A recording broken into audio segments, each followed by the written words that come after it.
Hello everyone, welcome to my YouTube channel education कीड़ा बाय सब। कैसे हैं आप सभी? आज आप सभी बहुत अच्छे होंगे। उत्तर प्रदेश आयुर्विज्ञान विश्वविद्यालय सैफई इटावा, जो कि सीपी नेट के नाम से उत्तर प्रदेश में एक एंट्रेंस एग्जाम कंडक्ट कराती है अपना खुद का एडमिशन के लिए। सीपी नेट के नाम से एक एंट्रेंस एग्जाम कंडक्ट कराती है, जिसके थ्रू आपका जो है जीएनएम,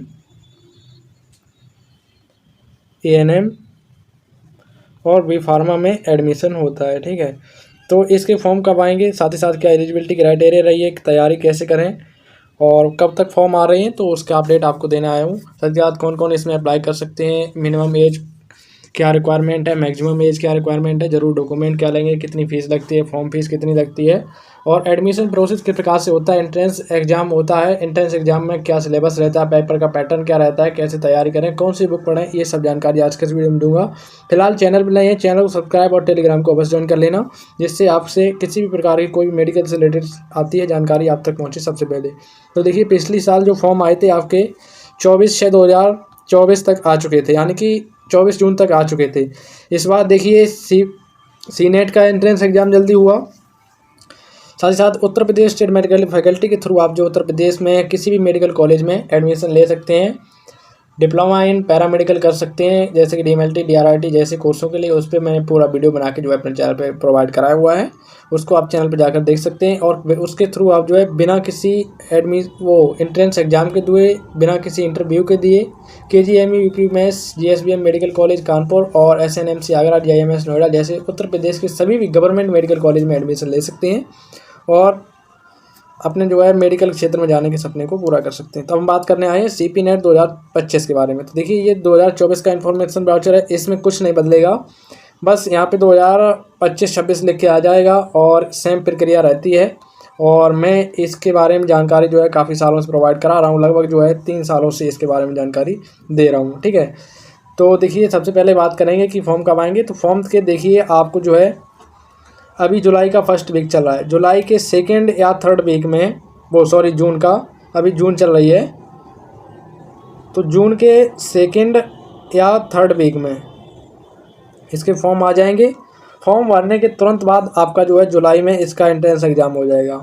ठीक है, ये यूनिवर्सिटी बहुत जल्दी करती है, फॉर्म निकालने के तुरंत बाद 10 से 12 दिन में एंट्रेंस एग्ज़ाम कंडक्ट कराती है। जैसे ही एंट्रेंस एग्ज़ाम कंडक्ट होता है, शाम तक या दूसरे दिन तुरंत रिजल्ट आ जाता है और 7 से 8 दिन में काउंसलिंग प्रक्रिया स्टार्ट हो जाती है। काउंसलिंग प्रक्रिया बहुत जल्दी समाप्त होने के साथ साथ आपका एडमिशन प्रोसेस बहुत जल्दी स्टार्ट हो जाता है। ठीक है, तो Uttar Pradesh university of medical science, इस यूनिवर्सिटी के बारे में बता दें आपको, तो ये Uttar Pradesh university of medical science ये सैफई इटावा में बनी हुई है और ये गवर्नमेंट मेडिकल यूनिवर्सिटी है। ठीक है, आइए चलिए इसकी ऑफिशियल साइट पे आपको थोड़ा सा विजिट करा देती हैं। उसके बाद आपको मिनिमम एज रिक्वायरमेंट, क्वालिफिकेशन, जरूर डॉक्यूमेंट, फीस के बारे में जानकारी प्रोवाइड कराऊंगा। साथ ही साथ कट ऑफ के बारे में बात करूंगा कि कितने नंबर पर कौन सा कोर्स अलॉट होगा, किसे अलॉट होगा, किसे नहीं, और साथ ही साथ एग्जाम की रणनीति पे भी बात करूंगा। तो सबसे पहले आपको अपने क्रोम ब्राउज़र को ऊपर ओपन कर लेना है, आपको टाइप करना है UPUMS, सिंपली सर्च बार में क्लिक कर देना है। फर्स्ट में इसकी ऑफिशियल साइट आ जाएगी, इस पर जैसे ही आप क्लिक करेंगे तो आप रिडायरेक्ट हो जाएंगे इसके होम पेज पर। तो देखिए, कुछ इस प्रकार से आपको जो है इसका होम पेज देखने को मिलेगा। ये बहुत ही बड़ी यूनिवर्सिटी गवर्नमेंट मेडिकल यूनिवर्सिटी है, जैसा कि आप यहाँ देख सकते हैं, government medical university Saifai Etawah. ये इटावा डिस्ट्रिक्ट में सैफई में बनी हुई है, जो कि अखिलेश यादव जी का गांव है, मुलायम सिंह यादव जी के गांव में बनी हुई है। और बहुत ही बढ़िया फैकल्टी फैसिलिटी, हॉस्टल वगैरह सब कुछ यहाँ पे मिलता है और बहुत ही अच्छी एजुकेशन भी यहाँ की है और बहुत ही बढ़िया यूनिवर्सिटी है। मेडिकल का बहुत बड़ा यहाँ पे जो है यूनिवर्सिटी है, बहुत बड़ा हॉस्पिटल बना हुआ है। सुपर स्पेशलिटी हॉस्पिटल से लेकर यहाँ पे मैनी जो है बहुत सारे कोर्स कराए जाते हैं, BDS, MBBS, BHMS जैसे MDMS कोर्स, एंड इसके अतिरिक्त पैरामेडिकल के बहुत सारे कोर्स, नर्सिंग, BSc नर्सिंग है ना, और बैचलर ऑफ फार्मेसी, M-Pharma जैसे कोर्स यहाँ पे अवेलेबल हैं। ठीक है, तो जैसे कि आपको इसके देखिए, जैसा कि आप जानते हैं कि इसके बारे में कंप्लीट प्रोवाइड जानकारी जो है मैं किसी वीडियो में दूंगा। फिलहाल हम आपको इन्फॉर्मेशन ब्राउचर सीपी नेट का दिखा रहे हैं। इसी साइट पे आपको फॉर्म भरने को जानकारी मिलेगी और यहाँ पे देखिए, ये इन्फॉर्मेशन रिगार्डिंग चल रहा है, यहीं पे आपकी जानकारी आएगी। और जैसे जानकारी आती है आपको हमारे टेलीग्राम चैनल और हमारे चैनल के माध्यम से आपको सबसे पहले जानकारी प्रोवाइड करा दी जाएगी। तो इसलिए बोलता हूँ चैनल को सब्सक्राइब और टेलीग्राम को अवश्य ज्वाइन कर लेना। तो आइए चलिए आपको इन्फॉर्मेशन ब्राउचर बता दे रहे हैं। और कल तक Uttar Pradesh university of medical science पर आपको जो है एक कंप्लीट डिटेल वीडियो कि इससे कैसी यूनिवर्सिटी है, कौन कौन से कोर्स हैं और कौन किसके क्या हैं, कहाँ पे ये इस्टेब्लिश है, सारी जानकारी इस पर एक कंप्लीट डिटेल वीडियो बना दूंगा। क्योंकि बीएससी नर्सिंग के भी एडमिशन हो रहे हैं, बहुत जल्द नीट का रिजल्ट आने वाला है, एमबीबीएस के भी रजिस्ट्रेशन को एडमिशन स्टार्ट हो जाएंगे और पैरामेडिकल के भी एडमिशन स्टार्ट हो जाएंगे। ठीक है, तो देखिए मैंने इन्फॉर्मेशन ब्राउचर ओपन कर लिया है, डेट के बारे में आपको बता दिया। सबसे पहले बात करूँगा कि आपकी फॉर्म की फ़ीस कितनी लगती है। ठीक है, तो फॉर्म की फ़ीस देखिए,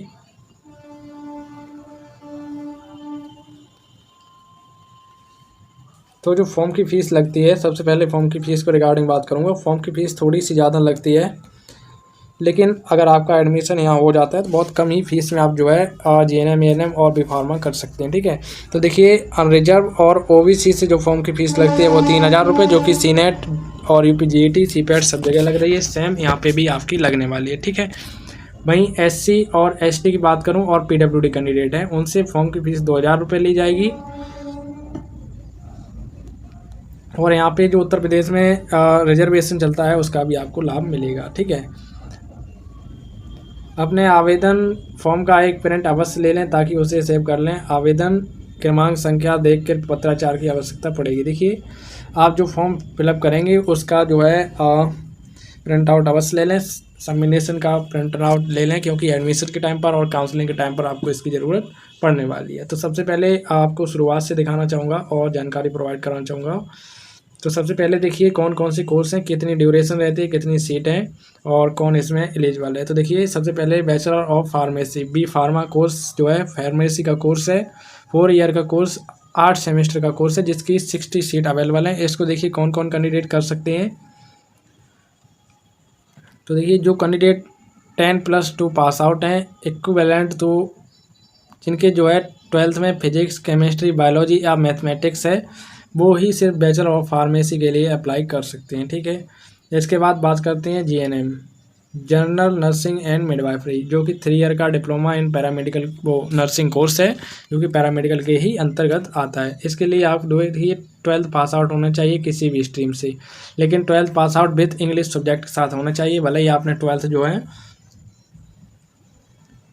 12th आपने बायो से किया है, मैथ्स से किया है, या फिर आपने कॉमर्स से किया है, आर्ट्स से किया है, एग्रीकल्चर से किया है, किसी से भी किया हो, लेकिन आपके पास इसको करने के लिए इंग्लिश सब्जेक्ट जो है ज़रूरी होना चाहिए। साथ ही साथ मिनिमम आपके 12th में 40 परसेंटाइल मार्क्स भी होने चाहिए, तभी आप इसके लिए एलिजिबल हैं। ठीक है, इसके अतिरिक्त जो कैंडिडेट एएनएम कर चुके हैं, यानी कि सिर्फ जो है फीमेल कैंडिडेट ही एएनएम कर सकती हैं, जो एएनएम कर चुकी हैं वो भी इसमें अप्लाई कर सकती हैं। ठीक है, और जो fresh candidate 12th pass out है वो भी इसमें अप्लाई कर सकते हैं, जैसा कि बताया। उसके बाद आपका देखिए ANM diploma in luxury midwifery केवल महिलाओं ही तो है, यानी कि फीमेल कैंडिडेट ही कर सकती हैं। आप चाहे कहीं से भी उत्तर प्रदेश में करना चाहें, ये फीमेल्स के लिए ही बना कोर्स है। 2 ईयर का नर्सिंग कोर्स है, 50 सीटें हैं। इसको करने के लिए देखिए 10+2 आप जो है साइंस स्ट्रीम से पास आउट होने चाहिए, यानी कि फिजिक्स, केमिस्ट्री, बायोलॉजी है तो भी कर सकते हैं, या इसके अतिरिक्त जीएनएम की तरह आप आर्ट्स से, कॉमर्स से, एग्रीकल्चर से, किसी भी से सब्जेक्ट से पास आउट हैं तो कर सकते हैं। बस इंग्लिश सब्जेक्ट आपके पास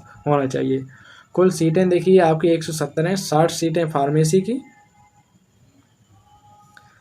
और आपकी 60 सीटें जीएनएम की और 50 सीटें आपकी एएनएम की। टोटल 160-70 सीटें आपकी बन जाती हैं। ठीक है, इसके बाद आपको दिया गया है कि बैचलर ऑफ फार्मेसी करने के बाद आपका जो है फ्यूचर क्या रहेगा, क्या बन सकते हैं आप। देखिए बैचलर ऑफ फार्मेसी 4 ईयर का लॉन्ग अंडर ग्रेजुएट कोर्स है।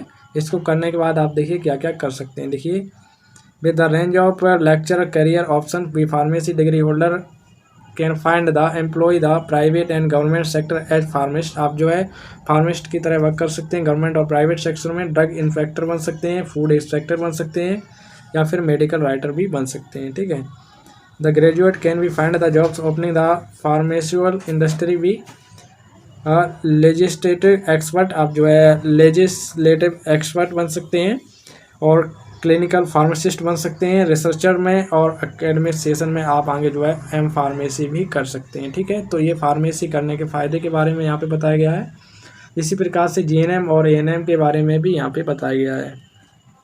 तो देखिए अगर आप जीएनएम करते हैं तो नर्सिंग ऑफिसर बन सकते हैं, infection control critical care nurse बन सकते हैं, कम्युनिटी हेल्थ ऑफिसर यानी कि जिसे सीएचओ बोला जाता है सीएचओ बन सकते हैं, ठीक है। या इसके बाद जो है आप higher post basic BSc nursing करके बीएससी नर्सिंग के इक्वल हो सकते हैं, बीएससी नर्सिंग का पोस्ट बीएससी नर्सिंग कर सकते हैं। और आप एएनएम करते हैं तो फीमेल हेल्थ वर्कर बन सकती हैं, pursues higher additional education like GNM कर सकती हैं, जीएनएम करने के बाद पोस्ट बेसिक बीएससी नर्सिंग और उसके बाद एमएससी नर्सिंग भी कर सकती हैं। और इसी क्रम में आगे आवेदन हुए तो आपको बता दिया कि फॉर्म की फीस 3000 ओबीसी और रिजर्व से लगने वाली है, एसटी एससी और पीडब्ल्यूडी कैंडिडेट से 2000 फॉर्म की फीस लगने वाली है। फॉर्म का रजिस्ट्रेशन करने के लिए आपको देखिए जो आपका एग्ज़ाम का शेड्यूल रहता है किस प्रकार से होता है और क्या सिलेबस रहता है, पैटर्न क्या रहता है, उसके बारे में देखिए आपको बता दे रहा हूँ। तो देखिए परीक्षा कार्यक्रम यानी कि एग्जामिनेशन शेड्यूल, जो पेपर होता है आपका कंप्यूटर बेस्ड यानी कि सीबीटी टेस्ट होता है, सीबीटी टेस्ट यानी कंप्यूटर बेस्ड टेस्ट होगा, ऑनलाइन एग्ज़ाम आपका कंप्यूटर पर होता है। देखिए वेबसाइट के द्वारा सूचित कर दिया जाता है कि आपका एग्ज़ाम कब है, एडमिट कार्ड आपका आ जाता है। तो देखिए प्रश्न पत्र आपके 2 प्रकार के रहेंगे। अगर आप साइंस स्टूडेंट हैं तो आपसे ये आपको पेपर पैटर्न और सिलेबस फॉलो करना है। वहीं अगर आप आर्ट कॉमर्स या अदर स्टूडेंट हैं तो आपसे ये पेपर पैटर्न फॉलो करना रहेगा, ठीक है। तो साइंस स्ट्रीम वाले स्टूडेंट देखिए आपसे देखिए फिजिक्स, केमिस्ट्री, बायोलॉजी या फिर मैथमेटिक्स। फिजिक्स के आपसे 33 क्वेश्चन और केमिस्ट्री के 33 क्वेश्चन, बायोलॉजी या मैथमेटिक्स, अगर मैथमेटिक्स है तो मैथमेटिक्स के 34 क्वेश्चन, अगर बायोलॉजी है 12th में तो बायोलॉजी के 34 क्वेश्चन। टोटल आपसे जो है 100 क्वेश्चन और 100 ही मार्क्स के आपसे पूछे जाते हैं। और इसी क्रम में आर्ट कॉमर्स और अदर स्टूडेंट जो है उनसे देखिए सामान्य हिंदी के 20 क्वेश्चन, सामान्य अंग्रेजी के आपसे 20 क्वेश्चन और सामान्य अध्ययन के आपसे जो है 60 क्वेश्चन। टोटल आपके भी 100 क्वेश्चन बनते हैं। 100 एमसीक्यू पूछे जाएंगे, आप कोई भी हो, साइंस स्टूडेंट हो, आर्ट हो, कोई भी, ठीक है। और जो आपके 100 ही मार्क्स के रहते हैं, ठीक है, कोई नेगेटिव मार्किंग नहीं होती है, नो नेगेटिव मार्किंग, ठीक है। आप 100 आउट ऑफ 100 क्वेश्चन अटेम्प्ट कर सकते हैं। ऊपर आपको बता दिया कि जो इंटरमीडिएट कैंडिडेट पास आउट है पीसीबी और विथ इंग्लिश सब्जेक्ट से तो वो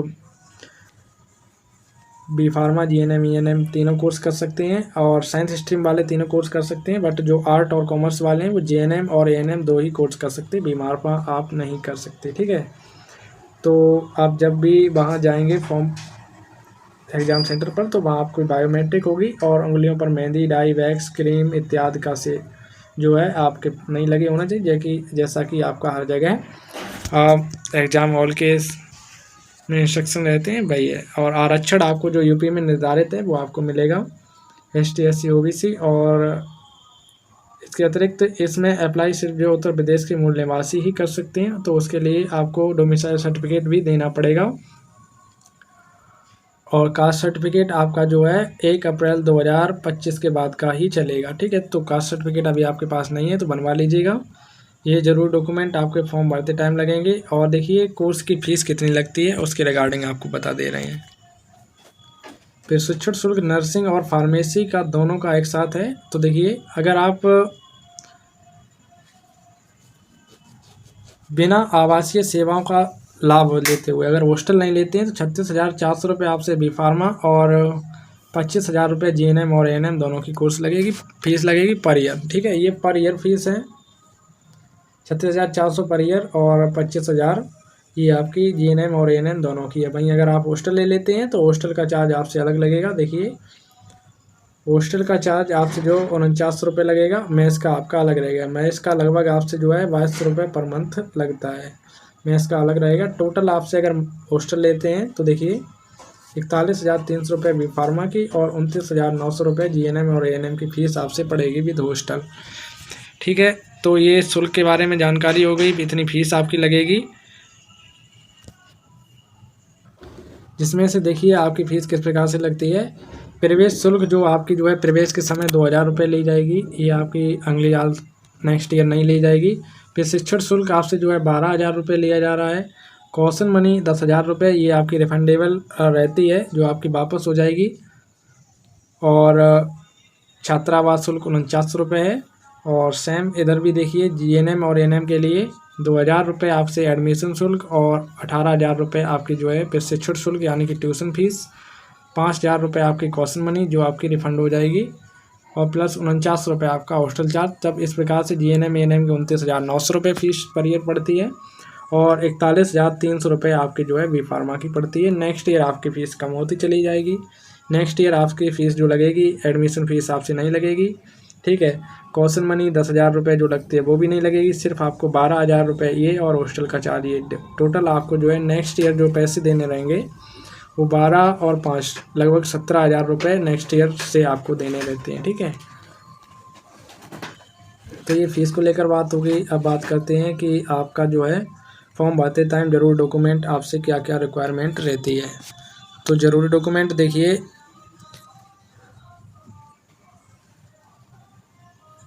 फॉर्म के टाइम जो ज़रूरी डॉक्यूमेंट आपके लगते हैं, नंबर 1 पे आपका कोई एक आईडी प्रूफ, उसमें आपका आधार कार्ड चल जाएगा। नंबर 2 आपकी फ़ोटो लगेगी। नंबर 3 सिग्नेचर लगेगा, ठीक है। और इसी क्रम में आगे आपकी 10th की मार्कशीट प्लस 12th की मार्कशीट। 12th का रिजल्ट नहीं आया है तो आप जो है एडमिट कार्ड के बेस पर भी फॉर्म भर सकते हैं। और इसके बाद आपका देखिए डोमिसाइल सर्टिफिकेट भी लगेगा, डोमिसाइल सर्टिफिकेट और कास्ट सर्टिफिकेट, अगर आप कास्ट का फ़ायदा उठाना चाहते हैं कास्ट सर्टिफिकेट लगेगा। तो इतने डॉक्यूमेंट आपको फॉर्म भरते टाइम लगेंगे और बेसिक डिटेल जो आपकी जो है ईमेल आईडी वगैरह लगता है वो लगेगा, मोबाइल नंबर वगैरह आपको देना रहेगा। तो ये थी उत्तर प्रदेश यूनिवर्सिटी का जो CP नेट का एग्ज़ाम होता है उससे रिलेटेड जानकारी। आज की वीडियो में फिलहाल इतना ही, मिलते हैं किसी नेक्स्ट वीडियो में। धन्यवाद। और इसके अतिरिक्त आपका कोई अदर डाउट है तो कमेंट सेक्शन में पूछिए। Thank you so much watching for this video. Meet you soon next video.